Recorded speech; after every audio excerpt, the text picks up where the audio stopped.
tower. You can go, it's a unique thing. It's the world's largest fully rotating tower. And if you think about it, there's this large thing sitting on the, not sitting on the ground, but sitting on a bearing. It has to have a bearing in order to rotate. Well, the example he used in the video was pretty good. He said, think about it as kind of like a pen, where you've got just a portion of it underground, and the wind load from the top is pushing pretty hard. So there's very high forces at the bottom because you have a lever arm. When it was originally designed, they designed it to use a bearing at the bottom that was a rolling element bearing. And unfortunately, that bearing cracked pretty quickly because the wind load was higher than was expected. And so they replaced it with a plain bearing.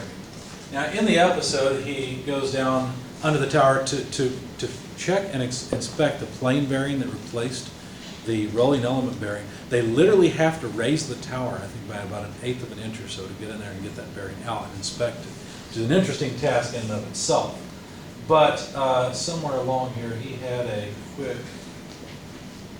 really quick, man, let it play again. That's where he's walking up the tower steps. That's his example of the bearing. There it is, right there. Yep. That's actually under that tower, and this is the bearing that's holding up about 500 tons of tower. And it's about so big around. And you might look at that and say, well, that's pretty bad design, because that seems like you just, it's going to be so much pressure it would just drive right through the bearing. Actually, it's not. You can do a calculation. If you distribute the 500 tons over that area, you'll be surprised how low the PSI loading actually is. I'll leave it to you to find the episode. You can probably find it on YouTube somewhere. I'll try to get it and share it later. But anyway, they went in there, and what they will do is they'll wipe all the grease off and then look for any scoring in the bearing, any place where the surface itself has been damaged from the rotation. And instead of the tower being able to rotate very fast now, it rotates very slowly because, again, the PV product, right? You don't want it to over stress this bearing, so you can't turn the tower really fast. I mean, you could put power into it and do that, but that would just heat up the bearing and make the bearing fit. So there's a limit to how fast they can turn it, whereas before with the rolling element bearing, they could turn it a lot faster and face the wind and be much more responsive. Anyway, it's a really interesting episode because it's one of the few places I've seen a very large, plain, boundary lubricated bearing. And they use grease on it. It's a very thick, special grease they use. But there's actually grooves in this to hold the grease in place, and then as the thing turns, it picks up more grease into the surfaces between. Anyway, I'll let you go on. A really interesting episode. But they've been inspecting for years and it's okay. But of course now the tower creaks and groans as it turns. It sounds awful. There's this horrible screeching noise, which isn't exactly the beautiful goal of this gorgeous tower, right? This great accomplishment of engineering. So I'll let you look for that. But it's an interesting example of boundary lubrication. Now in the mixed film lubrication region in here, this is really a transition. And so the friction coefficients are theoretically lower, but again, you don't want to typically design for that region. What's really more interesting, though, is the full film or hydrodynamic lube region, which is over there. So there's the mixed film region, but what we're really interested in is the full film lubrication region. This is almost like being frictionless. The friction coefficient is so low that this easily competes with rolling element bearings in terms of how easy it is to rotate the bearing and so forth. So it's equivalent to roller bearings. In this case, the fluid film, the oil film, supports the load. It's what transmits the load from the journal to the bearing or vice versa. And this is good for higher speed operation or higher bearing parameter number. Now, one thing to note is that if the bearing and journal are still, the radial load will simply force the journal to make contact with the bearing. Okay, so every time you shut your car off, this is what happens. The crankshaft journals touch the bearing material. That's just the way it is. Okay? When you start up a plain bearing like this, what happens is the journal literally rolls across the bearing. And this is not good. This is why it's recommended you don't start and stop your car all the time. Now, There are modern cars that are made to start and stop, right? I don't know if you guys have driven one. I drove one a couple of years ago. It freaked me out. I went to a stop sign, hit the brake, and engine shuts off. Hit the gas, and boom, engine comes back on. It just starts on its own. It's automatic. That sort of engine is carefully designed to accommodate this, right? A lot of starts and stops. They probably had to use special bearing materials to make that engine work. But I don't think you're going to get an aftermarket mod for changing your 1990s car so that it starts and stops at stop signs, right? If you did that, you'd wear out the engine in short order. It's not designed for it. But once things get going, what happens during full film lubrication is the journal actually acts like a pump and pulls oil in between itself and the bearing. Now, as a result of this action of pulling the oil in, it turns off, the bearing is not just offset in the direction of the load, it's actually offset at an angle to the load. And this eccentricity, E, is the difference between the position of the center of the bearing and the center position of the journal. Okay? But during full film operation, the oil that's supporting the load is thinner on one side, and there's really no oil or no support of the load on this side. But the thickness of that oil in its thinnest part is called H knock, the oil film thickness. It's the symbol we use. Now, the actual pressure distribution under the oil film looks something like this. If you look at it from the side, where it's rotating this way, you end up with the highest pressure almost underneath the line of action of along the eccentric direction. If you look at the bearing though from this direction, so you turn it and look at it at 90 degrees, the ends are open, so the oil is able to squirt out. So there's basically no oil pressure at the ends, and the maximum pressure is in the center of the bearing. Understand the equation that we had before, where we were talking about pressure and radial load and length and diameter. That is the average pressure in this. Now, anybody want to guess what the oil pressure might be in an engine? You've got it running? Well, that's pretty easy to answer, isn't it? I mean, after all, if you have a performance vehicle, you probably have an oil pressure gauge, so you could just read it off, right? Wrong. Turns out that the oil pressure gauge is that the oil pump is providing oil at a pressure much, much lower. Well, what's a reasonable oil pressure? I don't know. I don't have an oil pressure gauge on my car. If you look at your oil pressure gauge, anybody that has a race car probably knows. What? Any numbers? 30 psi. 30 psi? Is that reasonable? Okay. Guess how much pressure there is in the oil after it goes under the bearing here? Easily thousands of psi. And the reason for that is because the fluid sticks to the bearing and gets pulled between. So there's this pumping action due to just the journal rotating itself. And so the actual pressure here, the maximum pressure, can easily be several thousand psi. That's enough to support a crankshaft when the piston is driving down really hard through the connecting rod. Okay?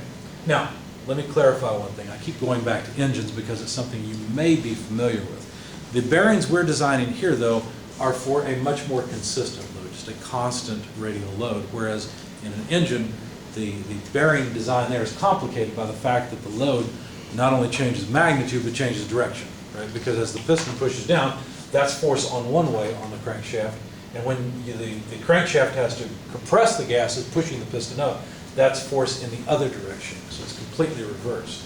So the design of a journal bearing on a crankshaft is a lot more complicated than what we can approach here. There are methods for it. I even have a book in my office if you're interested in seeing it. It's a fairly thin book, but it gets into more detail in how you would design more complicated bearings. All right, so how do you select a bearing material? Well, one of the really important things is the strength of the material. In other words, it has to be able to resist whatever forces and in particular pressures are applied to it. Whether you're talking about a bearing material that's going to be used for a boundary lubricated bearing or a full film hydrodynamic lubricated bearing, if you have a material that can't take several thousand psi, it's not going to work, because those are the actual pressures you're going to, the oil or the fluid will experience in the bearing. Another consideration is embeddability. How easy is it for the material, the bearing material itself, to absorb any foreign matter, any small pieces that have been, floating around in the engine, right? Or whatever there happens to be, any contaminants. see, the thing is, with the bearing in journal, usually the bearing is made so that it's more the soft material. It's the material that's there to absorb any abuse, whereas the journal is a very highly polished metal surface that is hardened but can still be damaged. And so you want any damage to be done to the bearing material, because I didn't really show you this in detail, but like I said, most of the time the bearing material itself is made where it's replaceable. So if you have a problem with the bearing, you take it apart, replace the bearing material, and as long as your journal and your housing is in good shape, away we go, right? Anybody that's rebuilt an engine knows that it's false economy to not replace a bunch of the small stuff while you're in it, right? So it doesn't really matter if the bearing's in decent shape. You should probably, unless it's some exotic bearing, right? Then you would replace the bearing material, because it's relatively cheap, and that's a good way to refresh and renew the engine. Anyway, so the bearing material has to have high strength, but it also needs to be soft enough that contaminants can be embedded into it and not damage the journal. Another important consideration is corrosion resistance and cost. The bearing has to be compatible with the local environment it's going to operate in, and it can't cost too much. There's many different materials that are commonly used for journal type bearings. Here's just a short list of some. There are, of course, others I've pointed out on page 560, but the ones on 560 are primarily focused on boundary lubricated type bearings, whereas this list is more moving towards journal bearings, so full film lubrication bearings. There is another type of bearing called a hydrostatic bearing, and that's what I thought Mr. Flores was going for a minute ago, because this is something that's commonly used for telescopes. Any place where you don't want vibration, I mean, think about it. You're trying to look out at a star and God only knows how far away, right?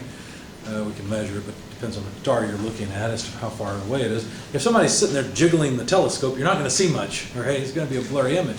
So you need something that's very still and very, very steady. And so a lot of times you add mass to these things so that they can't be moved very easily.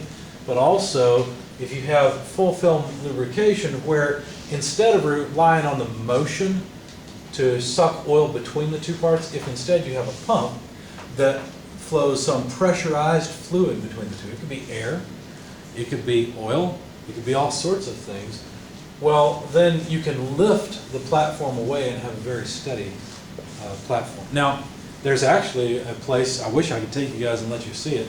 It's one of our sister sites in Columbus, Indiana. It's not that far from here.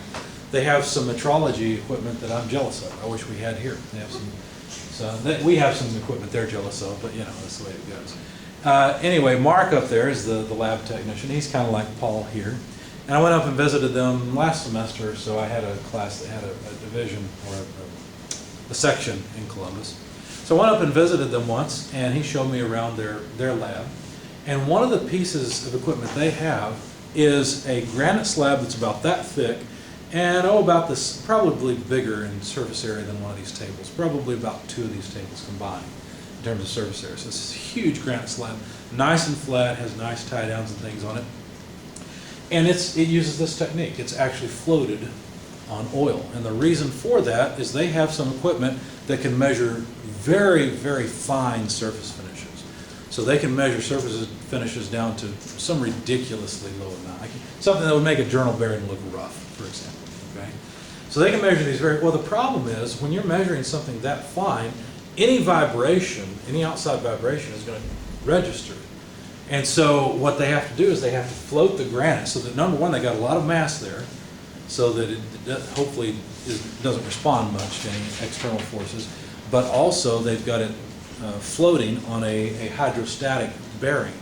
And he said it's really interesting because when you're measuring, if you just set up the equipment and you talk from across the room, it acts like a microphone and picks up your voice. You can actually take the signal that's measured from this roughness measurement gauge. If you've got music playing or anybody talking, you can actually take that data and put it through an audio speaker and hear what they were saying. That's how sensitive it is. And so it's critical that they're quiet. It's critical that they, separate. Because if the granite piece was just sitting on the building foundation, the building vibrates to some extent, and it would pick that up. So this is one way of getting rid of those problems. You've probably played around with a game, though, that involves hydrostatic bearings. Any idea what it might have been? Air hockey. Air hockey, that's right. If you've ever played air hockey, that's exactly how air hockey works, right? There's a bunch of holes in the table, and there's a fan or a blower that pushes air through those holes, and that is hydrostatic lubrication. Pardon me. Questions, comments? Anything else? I think I had a couple of other videos we can watch, but we'll watch this one. It's an older one, but I really like some of the older 30s, 40s automotive industry videos that were made. They were commercials, but they're a lot better commercials than what you see. Today, they mix all kinds of things up, and it seems like that the main focus today on cars is you're this kind of person if you buy this kind of car, which I couldn't care less about, right? It's not so much, hey, here's some new innovations we're using to make this better for you. That's what I'd like to see, but you don't see that a whole lot anymore. Anyway, so I'll shut off the video camera, and all we'll do is watch this and go through some example problems, see how far we can get. If we get past plain bearings, we'll go into the next topic, and I'll start up again with the camera.